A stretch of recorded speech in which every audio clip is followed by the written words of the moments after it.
Hey, Mauricio, thanks for joining us today. As we're getting started, give us a little background on yourself. Hey, Brian, thank you for inviting me to the podcast. So, as a brief overview, I was born in the tiny Mediterranean island of Malta. But in 2008, I moved to the UK, and that's how I got started in the world of SDRs, something I've been doing ever since. Today, I am based in Germany, and I lead the SDRs at WorkPath, where we help large organizations navigate the various challenges around taking abstract, complex, big picture themes of strategy and breaking them down into actionable goals, metrics, and associated themes thereof, like identifying how you're doing against your own objectives as well. And I see you've got a little bit unusual background. You started in customer service. Is that true? Before I moved to the UK, I was an inbound customer service agent and then a team lead as well. And that was actually really useful because it helps you identify how people process information, how people react to what you're telling them. You may say the same thing to different people and they'll go away and kind of process it differently. That came in really handy when I started to get promoted team lead people, coach people. That was an interesting background to have. Well, you also get to talk to customers. You get their perspective, how they view the world, which comes in very handy when you're trying to create customers. That is so true, because when you're interacting with customers, as you were saying, you get to see their perspective. In sales, sometimes we tend to look inwardly at ourselves and we talk about what we do, and we don't understand the challenges that customers are facing, or something that happens a lot in many environments that I've seen is SDRs who ask a question around the business need, the compelling event, and they'll get one answer and they think they got it, and then they move on. And then as part of my coaching, I'll go, so this person, Brian, said X. Why is it important for them? Why have they not done anything about it for the last 3 years, before, whenever? Why now? SDRs go, why? No, yeah, why now? Or also, what does this mean in the bigger picture for the company? And sometimes SDRs go, oh, they kind of have a penny drop moment. So something I devised recently is, I said, imagine you go home and you have your significant other and they are looking a little sad. You say, so what happened? Oh, I had a crappy day at work. Why? Because they make it really impossible for us to be successful. You wouldn't suddenly go, oh, okay, do you still want to go to the party tonight? And what do you want to eat? And what time shall we leave? Because SDRs sometimes do a checklist, exactly what you're saying, right? So do they have a budget? What is your role? When are you ready to make a vendor decision? And everything else. Like, sure, but your conversation isn't an SQL because you got yeses to all of those questions. Yeah. It's an SQL because there is a fit between what they are challenged with, what they are aspiring to do, and whether we can help them. And why'd you get into sales? Did you just start to notice the salespeople were living a little bit better life, or? No, it was really coincidental, in all honesty. When I moved to the UK, I was new there. I'm half Italian, so I speak Italian. And there was an outsourced SDR agency who were looking for Italian speakers. And in fact, actually, I was a bit terrified, if I'm honest, because I never thought of myself as a salesperson. But I did well, and I got promoted, and then I did what I feel comes natural to me, understanding what the team is doing to get them to do better. And I know it's early in the podcast, so I don't know if I'm jumping the gun, but no, jump. I noticed that in our industry, there is a tendency for leaders to spend more time I don't know if managing or administering is the right. Administrating is the right word. So, Yes. so what many people do, and you must have seen it as well. I've seen it along the years, is we spend a lot of time putting a script together, putting that checklist together, and then we'll say, great, here you go. This is what you need to say. But in reality, how many calls go according to script? Especially if you have more than one value proposition. If you're selling a transactional, Right. fine, maybe that might work. Yeah. So there's that. And then to add insult to injury, many SDR leaders will go, we'll start really getting into a hissy fit about measuring how many calls you're making, how many emails you've sent. And don't get me wrong, it is good to look at that. But people perhaps sometimes don't understand the difference between a KPI and the target.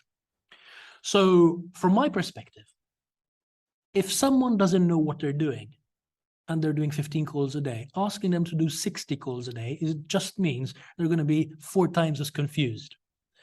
And it doesn't help the SDR to get better. It just makes them busier.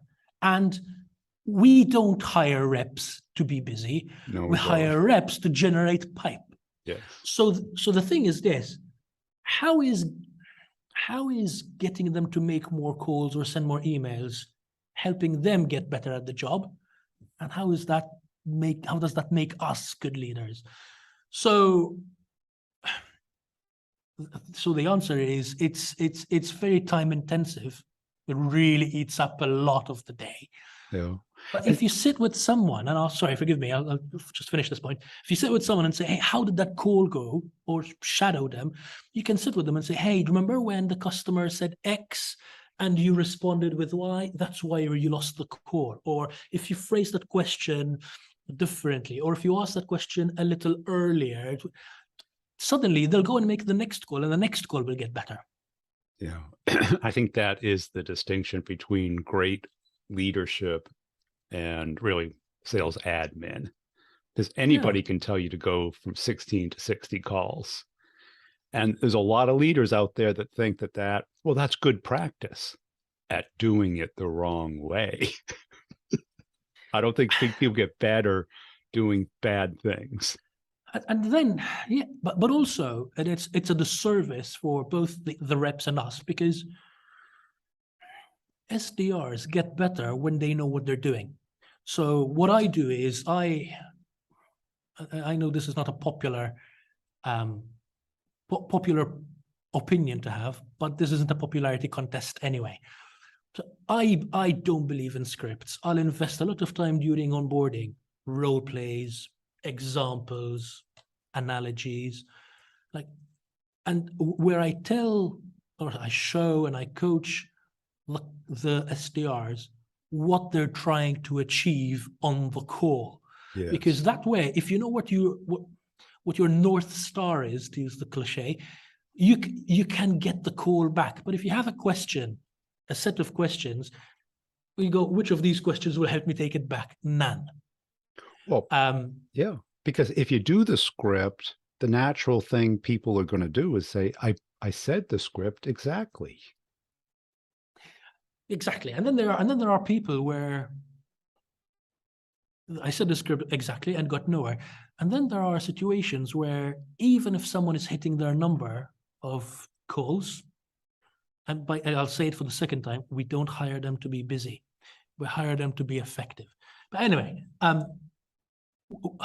as leaders, we need to understand where someone is struggling. Yep. So over the years, I've had people where they'll do the classic, they'll have a great call, and I'll go, shall I send you some information and call you again next week?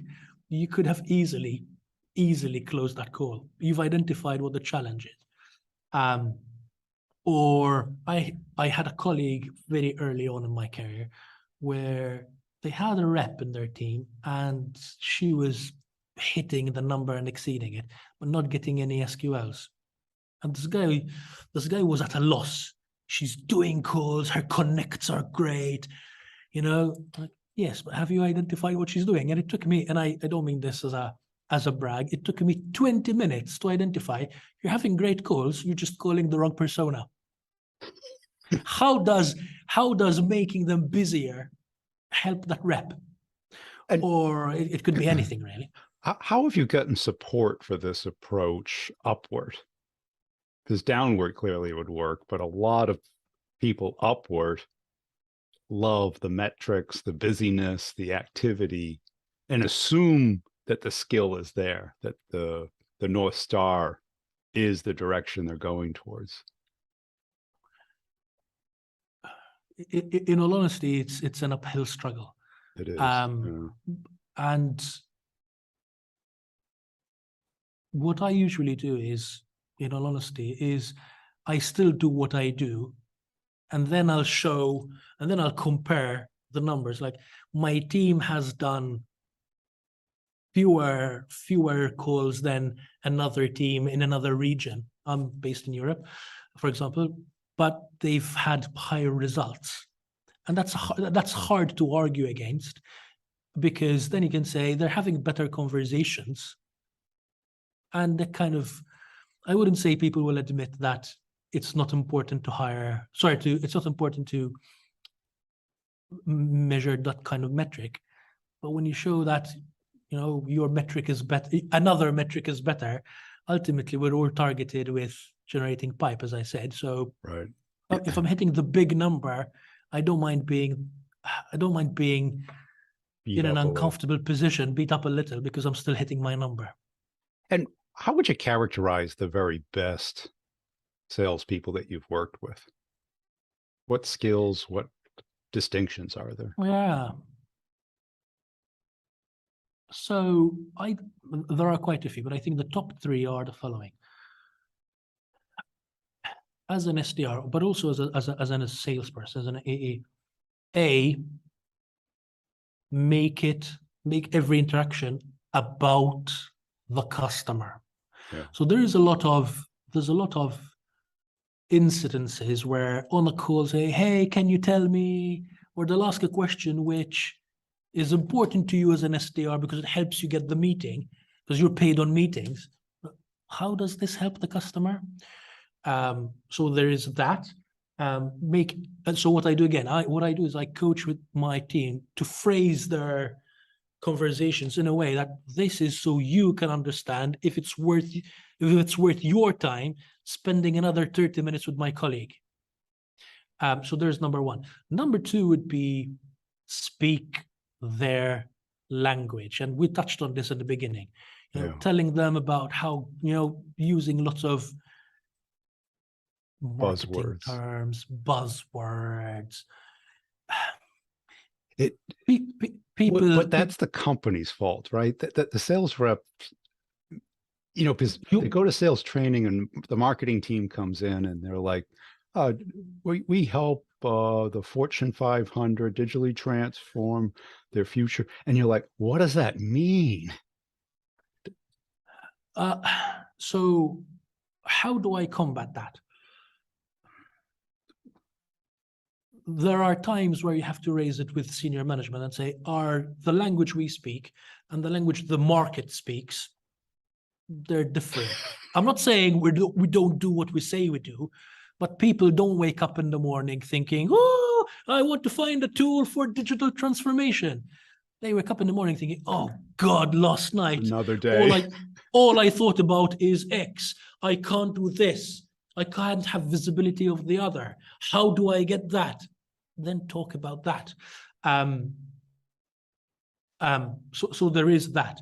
However, what I do with my teams as well is, if you can't explain in simple English to my mum who doesn't know technology, then the customer may not understand what you're doing. Yes. Because with certain platforms, you're talking to techies, and fine, that works. In many cases, we're talking to people, to a persona who has a business problem. Tell them what it does for them. I'm thinking I had an analogy for this, but it's gonna. Well, that's it, because everyone talks about sales-ready messaging, And it's like, well, if you want to sound like a sales rep, sales ready messaging is fine, but you want to be able to have that mere mortal conversation where Yeah, you can have an analogy, a story, and an equivalent. exactly. Exactly. And also by first of all, I agree, but by making it about them, then you get to a point, and you're talking about business problems, business scenarios, business fit, then you don't even have to beg for a meeting. So do you have 15 minutes for a call? And then I see this in SDRs, but I also get prospected as well. Recently, someone was prospecting into me, and I said, like, hey, can you help me? Do you have time? The classic, do you have 15 minutes? Can you help me identify what, and I specifically, intentionally phrase it as, can you help me identify what business problems I might have that you can help with? And this poor person sent me a very long email saying, we are a company based in, we have leading technology. None of that tells me what business problem I have. And I genuinely read the email, like, I still don't know what you do. I know where you're based. I know how well funded you are. I know how good your technology and your processes are, but still. So there's that. So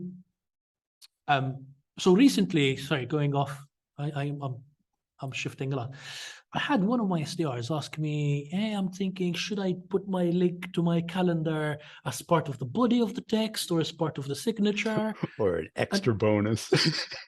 And my answer was, what doesn't matter? Take it out. Because if your message is good enough and it resonates, they'll reply to you and they say, hey, tell me more. So there's that. And then one last thing, if I may. This is another analogy. It wasn't the one I had in mind, but really understand what the customer is going through or is asking. And I have the analogy of the restaurant, and I say, imagine you are a waiter, a server, whatever you call them, where you are based, and a customer is looking at the menu and they go, hey, this pasta sauce, does it have cheese? And you say, no, it doesn't, because that's the correct answer. And they eat that dish and they end up leaving the restaurant in an ambulance. Why? Because you answered, does it have cheese? You're not answering the intention. And maybe the customer was lactose intolerant and there's Milk in it. cream. Yeah. So similarly, our customers will say, does it have this feature, or is it compatible with this? And then go, tell me more about what you are trying to get to, because maybe the direct answer is no, but we have something else that still allows you to get there in the end. So there's that. I'm trying to get that's back it, to because my original. when somebody asks a question, it is the biggest gift on earth. Yeah. And don't say yes or no. Use it as like, no, there's no Open the cheese, conversation but further. why do you ask? Is there an allergy or just a preference? And this allows you to also show that you're understanding their business or them You're as a interested. You're person. curious about them. You're not just looking to check the next meeting because that's the Right. only thing I'm interested in. And what ends up coming out is the real why they be interested in looking at your product. So, and this takes me back to something I was saying earlier on, where I said, imagine you go home and your significant other is looking sad. You'd ask them, why do they make it difficult for you to reach your targets? What happened today in particular? That's what you do as a person. So why do you not do it with your customers? Right. And then what, if I may say one other analogy, I have quite a few, but I really feel strongly about this one as well, if I may. Sometimes a customer will say, hey, I'm in financial services. Do you have any other customers in financial services? Or we sometimes say, hey, you're in financial services. We worked with these guys here. No, because, and the analogy is this, we don't go to the chemist, pharmacy, drugstore, whatever you call it, and say, hey, I'm a white man in my early 40s. What have you given other white men in their early 40s? It doesn't work like that. You go in and say, hey, I have a sore knee. Similarly, with our customers. You go, hey, you're in financial services. This customer is in manufacturing, but they had the same problem. Yeah. We'll have a look at what we did with them. They tried this, this, and this. And then we talked and we go, well, that isn't solving the real issue. The real issue is this. Maybe it's your shoes. Maybe it's that you shouldn't be running or mountain biking or whatever it is that's causing that. Exactly. And it all boils down about back to make it about them and talk about business problems. What the platform does, what the features are. Sure, there may be a moment later in the sales cycle where that may be important. Now, how would you characterize this? Curiosity and empathy, or do you have a different way of viewing it? I'm not sure I understand this skill of being able to talk about them, what they care about, their interests, their language. That takes empathy. You have to kind of put yourself in their position, like you did in your customer service role, which I think is great training to be in sales. Because SDRs don't really talk to existing customers. They talk to prospective customers. Correct. So what I do in my case is I see it as curiosity, because not that empathy isn't involved, but I think in a sales environment, it might be harder to show empathy, but it's perfectly fine to show curiosity, and it's actually good, because if you're showing, so there are two scenarios. There's a scenario where I'm qualifying a prospect, and when can you make a vendor decision? What is your role in this process? So again, I tell my team, if you're having that kind of conversation, how different is it than being arrested by the police and saying, what was your relationship with the victim? Where were you on Friday night? It's an interrogation. It's an interrogation. And also, again, you're doing the bare minimum so you can get paid for the meeting. And this sometimes results in people saying, yeah, okay, I'll do the call. And then there's a no-show. Whereas if you're showing curiosity, and again, I tell my teams, ask the first part of the call is the most important one, because it helps them understand whether the product is right for them. But also it helps us as SDRs articulate to the AEs why they should jump on a call. The fact that they've got X budget. To be honest, I don't even like that question, but maybe that's a different topic. On anything. It has no bearing, but also we're salespeople. Whether you have a budget or not is immaterial. If I show you the benefit, you'll do whatever you need. Exactly. But anyway, so it's not an SQL because they have a budget. He is the influencer. They can make a decision in 3 months. That's not why it's an SQL. It's an SQL because they currently can't do this. They have a blocker here, and this is what we can help unblock. That's why an AE wants to talk to them. That is what an AE wants to hear. So that the AE doesn't start the discovery at ground zero. They start where the pain is, where the problem is, where the interest is. Exactly. And build from there. And the customer doesn't want to go through discovery and interrogation all over again. And how often does that happen? Twice every time. Right? So it's all about, this may be a bit complex, but something that I've started doing very recently, if I'm honest, in my current role, is I developed what I call the SDR creed. And at the beginning, my team thought this is weird. But what it is it's no different than a religious creed. It's the fundamental basics of the role. Now, for every company, it may be different. In our case, start with, what are you trying to achieve? What is the end state? Because what happens is, how many times do people tell us, whether they're tire kickers or whether it's a genuine answer, I'm trying to understand what you guys do. I'm curious what you do. I'm curious what you do. Great.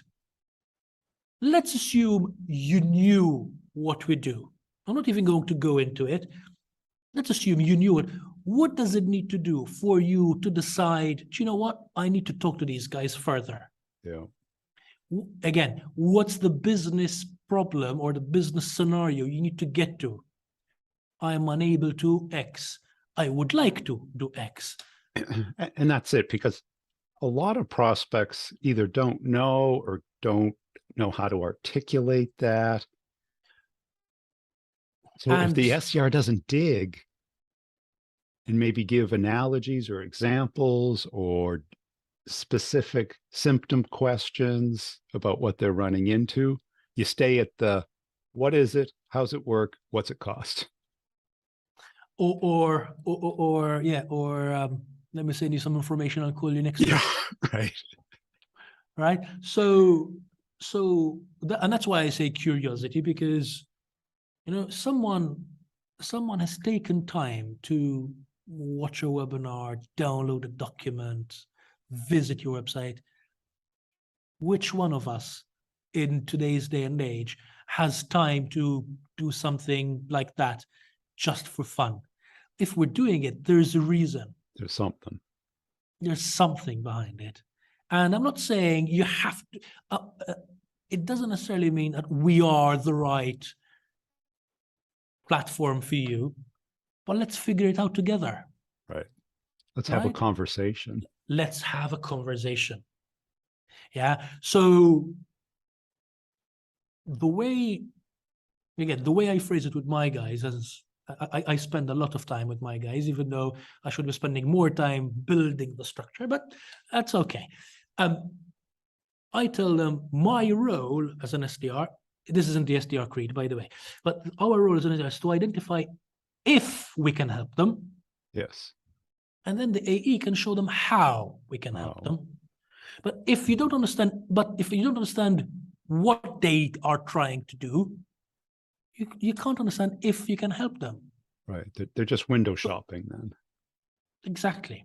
So one of the great tools of being an SDR, apart from speak their language, make it about a business conversation, is be curious. Yes. Yeah. Many times, you must have seen it, but if you're someone watching this podcast and you are either new to the role or you're a new leader, many times SDRs will ask a question in good faith. They'll think they'll covered what they're trying to achieve and they'll just move on to the next one.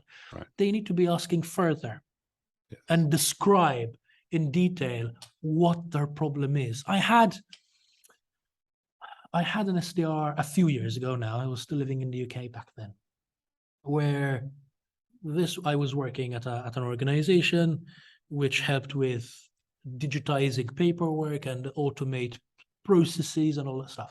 And they were talking to one of the leading names in their sector, who had many. The SDR said, "Oh, I got an SQL with this company. Oh, great! Tell me about it." They have lots of invoices. Okay, tell me more. And they want to digitize it. No, go back. They have lots of invoices and they want to digitize it. That's not why it's an SQL. You know, it's an SQL, because then you start asking, is it invoices from your retail sales, invoices from your suppliers? Where is the bottleneck? So what if you have a lot of paperwork? Right. And what's the problem there? So be curious. Yep. Cool. Hey, I really appreciate your time today. Where can people go to connect and follow you? So I'm on LinkedIn, and I am planning to hopefully raise my profile a little further. I'm very open for people to reach out, ask questions, get guidance, and happy to connect.